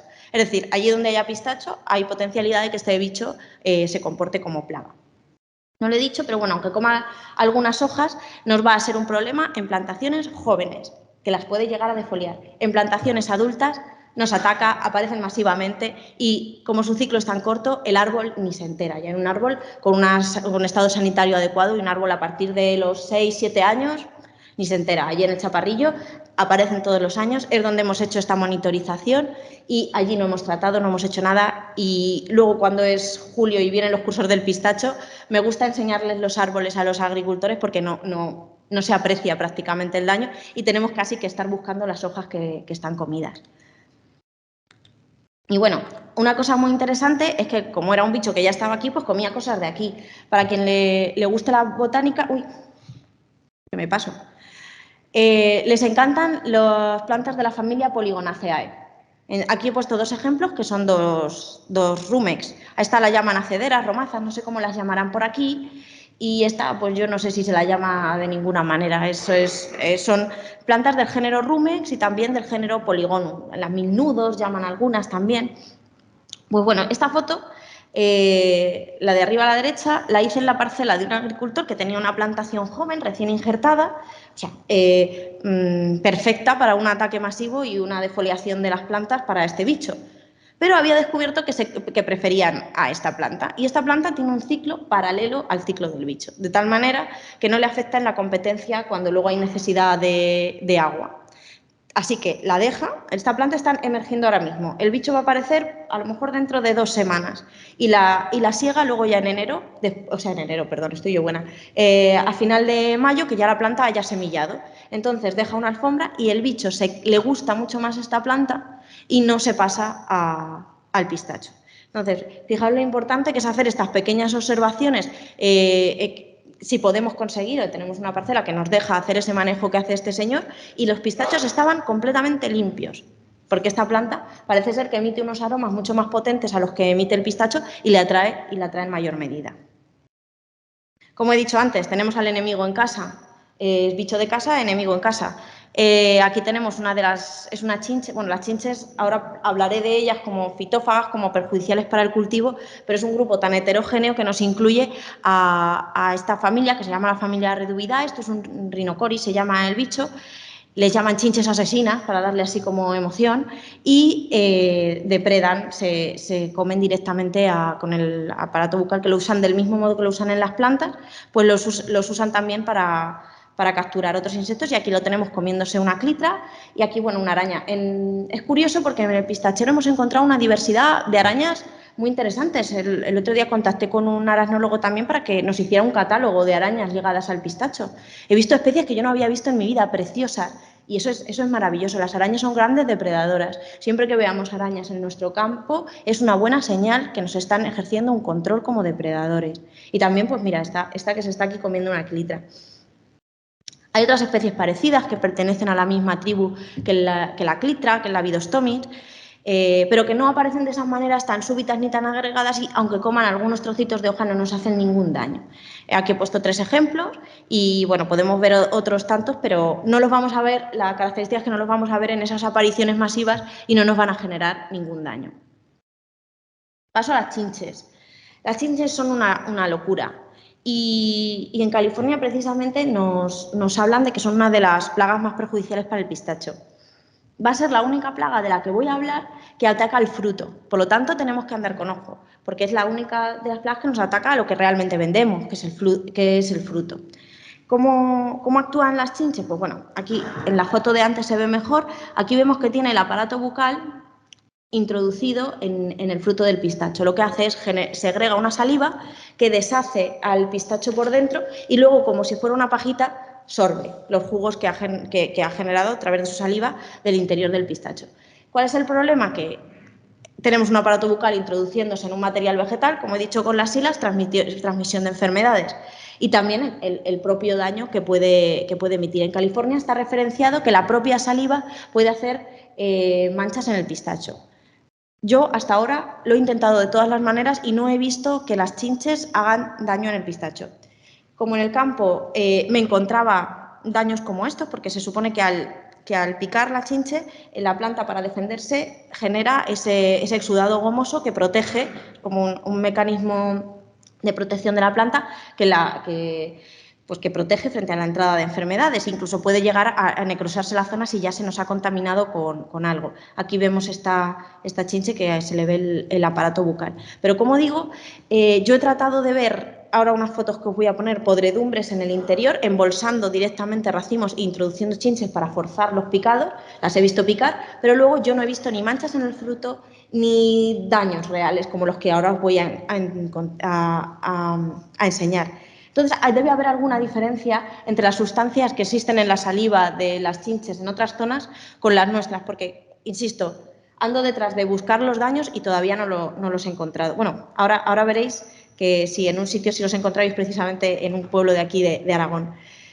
Aquí he puesto un ejemplo de una apuesta, pero como es un grupo tan heterogéneo como he dicho, esta es una apuesta de una chinche de la familia Pentatomidae. La familia Pentatomidae es esta, son chinches de este tipo que parecen como un pentágono, de ahí lo de Pentatomidae, y sus puestas son como estas.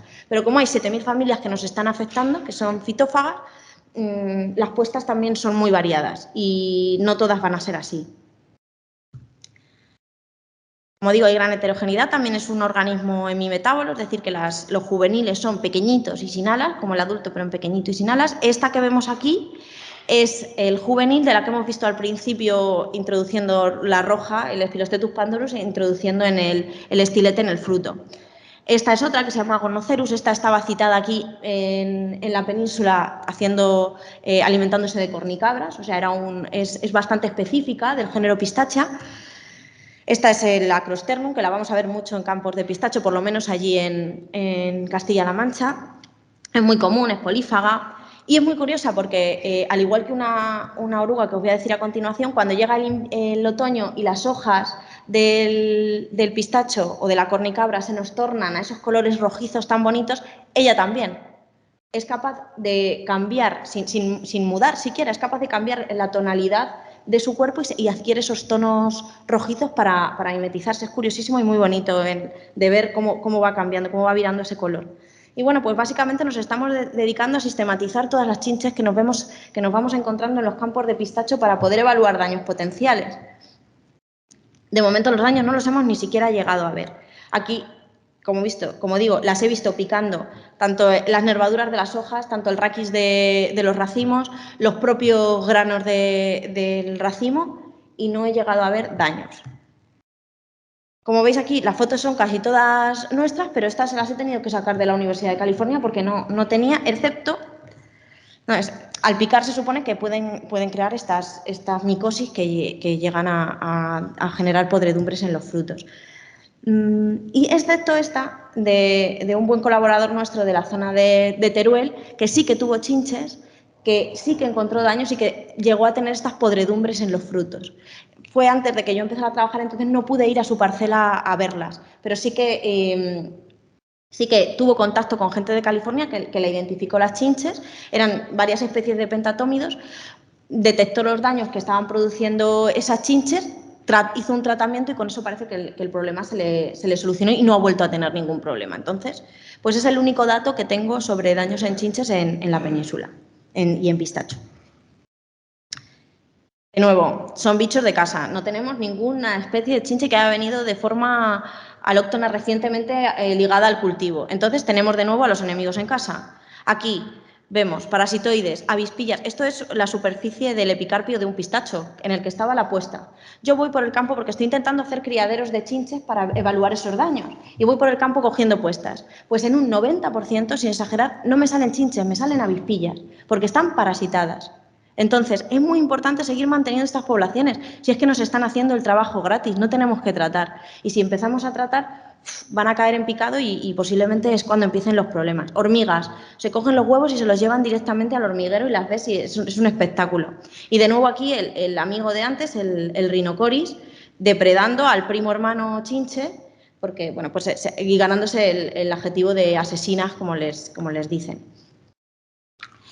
Hemos hecho un trabajito pequeñito de la situación del control ecológico de las chinches, en el que, bueno, por un lado hemos evaluado las especies de chinches que se han referenciado dañando el cultivo a nivel mundial Y, por otro lado, en la pandemia, como podíamos salir poco al campo, pues hicimos una distribución de una encuesta para que fuerais vos, no sé si alguno de los que tenéis pistacho por aquí participasteis en la encuesta, si así fue, pues os lo agradezco enormemente, y para ver si habían visto chinches y si las habían tratado. O sea, no nos metimos en preguntar en la evaluación del daño, pero simplemente si había presencia y si había habido tratamiento.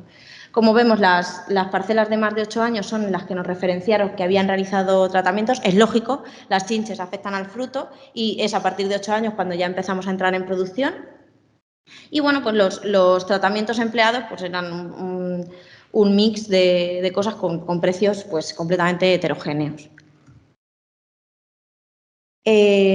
Pasamos a la castañeta. Hay viticultores por aquí, porque si hay viticultores a lo mejor les suena más este bicho que a los cultivadores de pistacho. La castañeta es un coleóptero, es un escarabajo que tiene un comportamiento muy curioso porque cuando todos los insectos están aletargados en invierno es cuando empiezan a salir los adultos de la castañeta. Sus mayores problemas están apareciendo en plantaciones jóvenes y todas las plantaciones que hemos visto afectadas por castañeta tienen dos características. O bien es un terreno de antigua viña, en el que todavía quedan restos de viña en el suelo y, por tanto, nos queda inóculo, hablando en forma de enfermedad, nos quedan ahí huevos, nos quedan larvas que se pasan al cultivo del pistacho, o terrenos que están situados lindando con zonas de monte. La castañeta es un bicho que es muy polífago y, aunque solo hayan aparecido en esos dos sitios, potencialmente pueden aparecer en muchos más. A la castañeta se le ha citado hasta en pinos, y pinos hay distribuidos pues, por todo el territorio, así que no, o sea, puede aparecer en cualquier sitio. Como digo, en plantaciones jóvenes hay veces que me las llega a matar, y en plantaciones adultas lo que vemos es un retraso, una desigualdad en el crecimiento, porque suele aparecer también por focos, en zonas concretas de la parcela. Estos son los huevos, que la hembra lo suele poner en huecos, en recovecos. En viña, como tenemos esas cortezas tan aparatosas, pues enseguida encuentra un hueco. Pero en pistacho lo tiene más difícil, porque la corteza, tanto del pistacho como de los portainjertos, es muy lisa. Entonces se tiene que buscar las mañas, y nos hemos encontrado pues eso, en las chapitas de los injertos, en si teníamos unos tutores de estos que algunos agricultores protegen con gomas debajo. De esas puestas me salen unas larvas neonatas ya con unas mandíbulas que en proporción al cuerpo son bastante impresionantes y que crecen y se convierten en este bicharraco pura proteína, que es de donde sale su nombre, castañeta, y que, como vemos, tiene esas mandíbulas que, fijaos cómo tiene el cuello de la planta completamente roído y que hay veces que lo llega hasta cortar.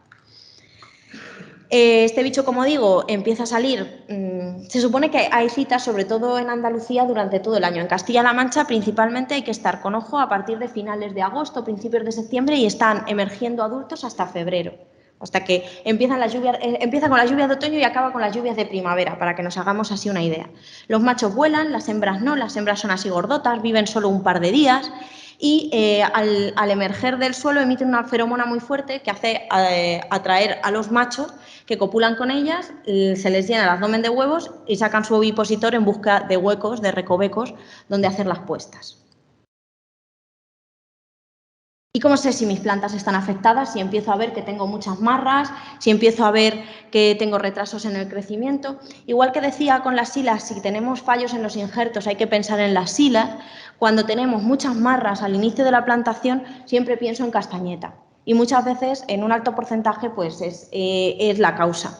Y nosotros lo que hacemos es que, bueno, creo que tengo aquí una foto que estaba más resumido. Ponemos estas trampas que se llaman funnel enterradas en el suelo y le colocamos la feromona en el huequito este que tiene. Entonces los adultos, conforme van andando, luego se caen y no son capaces de salir. Y medios de lucha contra la castañeta limitados. Los que estéis aquí por el almendro y conozcáis el gusano cabezudo, pues podemos hacer un paralelismo. En realidad, el bicho está enterrado en el suelo y los productos no llegan. Ahora mismo tenemos autorizados, al igual que con el gusano cabezudo, nematodos entomopatógenos, como pueda ser la Steinernema carpocapsae, que necesita un medio húmedo para llegar a colonizar la larva. Entonces tenemos que mantener la humedad del suelo si hacemos ese tratamiento. Y tiene el inconveniente de que son tratamientos muy caros, pero parece ser que tienen una efectividad relativamente buena. y es el único producto que tenemos autorizado. Anteriormente, bueno, pues antes de que se prohibiera el clorpirifos, se regaba directamente con clorpirifos en el suelo, pero eso ya pues ha quedado obsoleto. Y por último, respecto a plagas, voy a hablar de orugas. Si heterogéneo era el mundo de las chinches, el de las orugas, pues estamos en condiciones similares. No nos tenemos que asustar si vemos alguna vez orugas comiendo pistachos. Hay una heterogeneidad brutal y no llegan, solo en casos muy concretos y en parcelas muy concretas hemos visto que había que tratar. Esta en concreto, que se llama Liciertaria, es un geométrido que se llama una polilla de hábitos nocturnos, apareció masivamente en una parcela de la provincia de Toledo, del municipio de Villacañas. Me llamó el agricultor y era espectacular. Tenía unas orugas ya de un tamaño, unas orugas de un tamaño considerable, y el señor estaba en ecológico, por lo tanto no teníamos herramientas en orugas de ese tamaño con las que tratar bajo manejo ecológico. Entonces lo que hicimos es esperar a que emergieran los adultos, copulasen en el campo y empezamos a recoger masivamente huevos. ¿Para qué? Para empezar a criarlos en laboratorio y en el momento en el que nos empezaran a emerger, avisar al agricultor, porque para mí es más fácil verlo en el laboratorio que verlo sobre el campo, en el momento que empezaran a emerger, al año siguiente realizar un tratamiento ecológico en las larvas neonatas, que es donde más efectividad tienen los tratamientos que tenemos a disposición en agricultura ecológica. Y de esa manera, la verdad es que lo hemos controlado y el señor ya no ha vuelto a tener ningún problema. Entonces, muchas veces, con gestos que van más en base a la observación y a la paciencia, tenemos resultados mucho más efectivos que sacar la cuba y empezar a tratar masivamente con los efectos rebote que podemos llegar a tener. ¿Qué hacen las orugas? Pues las orugas son fitófagas, se alimentan de hojas. Hay muchas especies, como he dicho, y muy pocas llegan a representar un problema. Y hemos tenido daños graves aisladamente con la que os acabo de contar, esa es Liciertaria, y con Limantia dispar, que ahora tengo una foto por ahí. Esta es Silena isoleta, está ligadísima al cultivo del pistacho, nos empieza a salir ahora en primavera. Es una oruga muy bonita, con un adulto horrible, es típica polilla de color madera, y la hemos visto aisladamente. Y a ver, daño. Pues daño nos puede hacer si, por ejemplo, tenemos un injerto recién brotado y se ceba en el injerto. Pues sí, ahí nos puede hacer daño. Pero es un momento puntual que a lo mejor sí que requiere un tratamiento puntual. Pero una vez ese injerto haya llegado a hacer una brotación adecuada y tengamos un árbol con un follaje adecuado, pues ya no, que se coma algunas hojas no nos va a afectar en ningún momento. Eutelia adulatrix. Eutelia adulatrix es una especie, es un bicho curioso si alguno quiere cotillar porque tiene bueno, pues a nivel taxonómico es chulo. Y hace como, tiene muchas generaciones a lo largo del ciclo del cultivo, ya que sus generaciones es de apenas un mes, es muy cortita. Entonces la vamos a encontrar un montón de veces. ¿Cómo? Luego en otoño, como decía con la chinche, me adquiere este color, que es el color que luego nos adquiere el pistachero o la cornicabra para disimular entre las hojas. Pero como digo, el daño, igual que he dicho con la anterior, aparecen aislados y a no ser que tengamos un injerto recién brotado, un arbolito en unas condiciones sanitarias que tenga muy pocas hojas, no nos van a hacer ningún tipo de daño y van a poder convivir perfectamente en nuestra parcela una vez tengamos una plantación adulta y con una sanidad adecuada. Aquí son otras de las que hay ligadas con el pistacho, como son Ophiusa tiraca. Ophiusa es luego una polilla muy bonita también, que fotos de los adultos no he puesto, pero bueno, tenéis los nombres y luego las queréis buscar. Y que bueno, pues verla también es muy difícil porque fijaos, normalmente no está aquí sobre las hojas, sino que está apoyada en el tronco y tiene un mimetismo impresionante. Y lo que iba a decir sobre la Limantria dispar, la que llaman lagarta peluda, que también afecta a otros cultivos, no sé si la conoceréis, es que es un bicho curiosísimo que aparece también de forma agregada y, por ejemplo, tuvimos un caso de 2 agricultores, ha sido igual, que nos llamaron y que un día aparecieron en su parcela y había un árbol completamente desfoliado, pero solo uno, en mitad de una plantación. ¿Qué puede ser esto? Mira, fíjate, y eran daños claramente de oruga, porque cuando las orugas comen, la verdad es que hacen esas formas y esos daños circulares que se identifican muy bien. Entonces, lo que hacemos en esos casos es que, para detectar al culpable, como son polillas y, bueno, en este caso orugas de hábitos nocturnos, se entierran por el día y salen a comer por la noche. Entonces, alrededor del tronco se puede poner una cartulina engomada o pegar con pegamento de ratones para que al subir y al emerger por el tronco se queden pegados y las pillemos. Entonces, fijaos, tenía un comportamiento que atacó solo un árbol y había cientos de orugas, pero solo en ese árbol. Pues bueno, pues se vio, se hizo un tratamiento nocturno, se eliminaron y se acabó el problema y la verdad no lo han vuelto a tener. Vale, 5 minutos ya. Ay, ostras. Bueno, pues paso rápido por los parasitoides. Bueno, que las orugas tienen muchos parasitoides. También tienen depredadores, como vemos también, estos son las avispas alfareras, todos hemos visto avispas alfareras y hay de 2 familias principalmente, y aquí precisamente nos la encontramos cogiendo orugas de estas de la Seutelia undulatrix que he contado antes, las meten dentro de la anforita, luego ponen huevos y sus crías se las empiezan a comer hasta que emergen nuevas avispas. Y también, como es al final lo de siempre. Y bueno, el resumen de las plagas es que no todos los insectos se convierten en plaga, aunque potencialmente lo sean, incluso a veces se coman algunas hojas. Esto es una anécdota que nos pasó con agricultores de Cuenca, no sé si se ve bien el bicho, son chicharras, son un bicho muy común que yo creo que todos más o menos conocemos, en el que me decían que tenían un ataque muy fuerte de chicharras en muchas parcelas, como digo, de la zona de Cuenca, y que estaban atacando y que se estaban comiendo masivamente los pistachos. Las chicharras no son fitófagas. En líneas generales. Son omnívoras y siempre van a tener una preferencia, prefieren comer carne a comer lechuga. Entonces, se van a ir siempre a comer otros insectos antes que atacar las hojas del pistacho. ¿Qué pasa? Que este señor, cuando las vio, se asustó, bueno, estos señores, porque eran varios agricultores, se asustaron de tal manera al ver a este bicho sobre las hojas que comenzaron a hacer tratamientos semanales con diversos productos fitosanitarios y ninguno de ellos llegaba a eliminar el bicho. ¿Por qué? Porque no hay productos autorizados que se dirijan directamente a estos bichos porque no llegan a ser nunca una plaga. Entonces, los tratamientos que hacían no le estaban haciendo nada, pero se habían cargado todo su alimento. De tal manera que el bicho llegó un momento en que no tenía que comer y empezó a comerse las hojas del pistacho, que tampoco es que comiera masivamente, sino que hacía estos bocaditos que, bueno, si tenemos, como digo, un injerto recién brotado, pues nos lo llega a tronchar. Pero fijaos cómo el no conocer exactamente la biología de los bichos y de lo que se pueden alimentar nos puede llevar a hacer prácticas que nos están perjudicando enormemente, como fue en este caso. Y ahora voy a pasar súper rápido por las enfermedades. Las enfermedades son, pues son la parte más difícil, una parte muy compleja, como digo, y más en esta zona en la que podemos tener problemas de elevada humedad ambiental y a la que el pistacho tiene bastante sensibilidad. Vamos a dividir las enfermedades en 2 partes y solo voy a hablar de 5 de ellas. Por un lado podemos hablar de micosis aérea, que nos afecta a la parte aérea, y otras micosis de suelo, es decir, que el inóculo y el hongo se desarrolla a través del suelo. Tenemos la verticilosis, poco que decir de la verticilosis porque creo que es una enfermedad bastante conocida. El problema principal es el desarrollo de esos microesclerocios, esas estructuras de resistencia que están en el seno del suelo y que somos muchas veces incapaces de eliminar porque pueden durar 15, 30 años en el suelo sin llegar a causar infección y que se den las condiciones adecuadas y que la llegue a realizar. Sobre la verticilosis, pues bueno, pues eso puede sobrevivir en ausencia de hospedantes durante años. El clima primaveral nos va a favorecer su dispersión a través del xilema. ¿Y qué podemos hacer para evitarlo cuando estamos hablando de pistacho?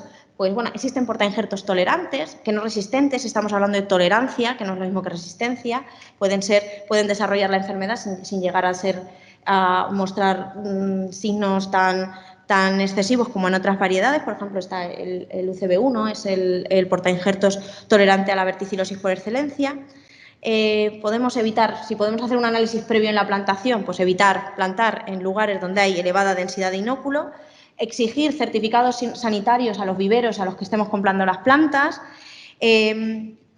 decir que el secano y el no laboreo favorecen, frenan la extensión de la propagación y bueno, ahora hay herramientas de control con organismos biológicos como pueden ser las tricodermas que parece que están yendo bastante bien en desplazar estas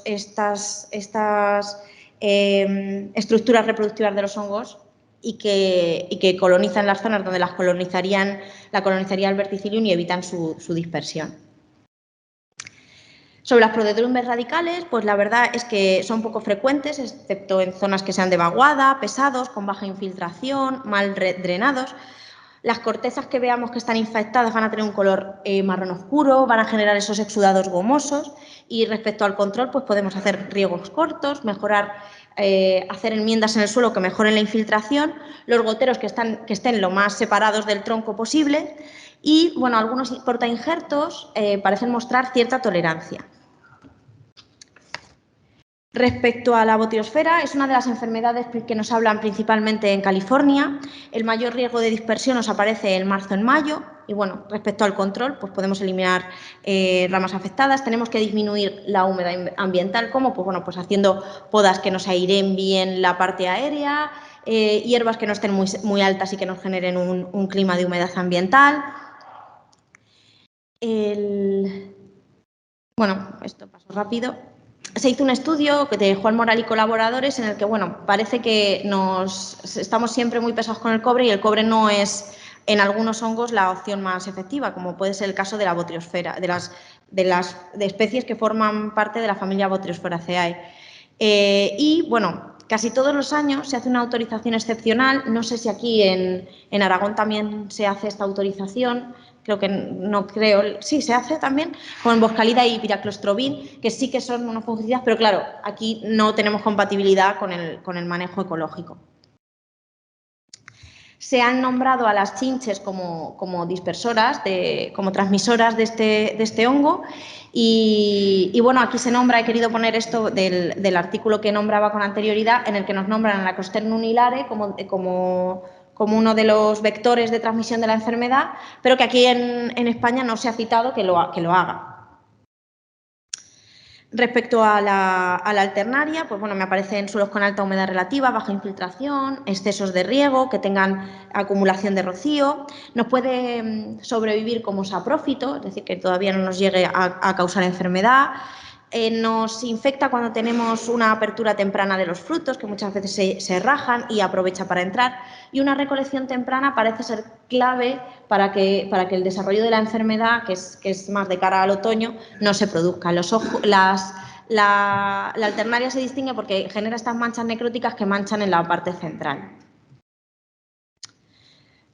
Bueno, este sería el ciclo y bueno, me quería parar un poquito más en la septoria y ya acabo, porque bueno, el año pasado tuvimos un ataque de septoria espectacular por toda la zona centro de la península porque se dieron las condiciones idóneas de lluvias para que se desarrollara. La septoria tiene una infección, a ver si he puesto el ciclo, no lo tengo, pero bueno, tiene una infección primaria y tras las lluvias primaverales, las lluvias primaverales son un factor clave en la epidemiología de la enfermedad. Nos aparecen estas manchas necróticas que en su interior si las miráramos con la lupa, vemos estos puntitos que serían los cuerpos fructíferos, los pignidios, que dan lugar a estos cirros mucilaginosos, a estos cirros pegajosos, una estructura que almacena esporas y que pueden llegar a dispersar la enfermedad, que a finales de otoño me puede dar lugar a defoliaciones tempranas antes de recoger la cosecha que me fastidien por completo la recolección. ¿Qué hemos visto a nivel de campo con esta infección masiva que tuvimos el año pasado? Estas son fotos del año pasado, ¿vale? Y aquí, pues bueno, fui señalando los puntos en los que tuvimos presencia y defoliaciones completas de plantaciones por sectoria que perdieron pues, casi por completo la producción. Pues bien, eran plantaciones que no habían prestado mucha atención a las aplicaciones de cobre primaverales, que en la sectoria sí que parecen ser claves para el control de la enfermedad, porque, como digo, la infección primaria se produce en primavera y es ahí donde tenemos que hacer, si tenemos humedad ambiental y tenemos unas temperaturas superiores a 15 grados, hay que hacer un tratamiento de cobre para evitar la dispersión y además eran parcelas que no se habían fijado excesivamente en la fertilización. Por lo tanto, teníamos carne de cañón para una enfermedad que produjera estas defoliaciones que me terminaran de quitar las reservas que tenían los árboles en ese momento. Y ya, no sé si lo he hecho en tiempo, creo que sí. Y por mi parte, nada más, muchas gracias.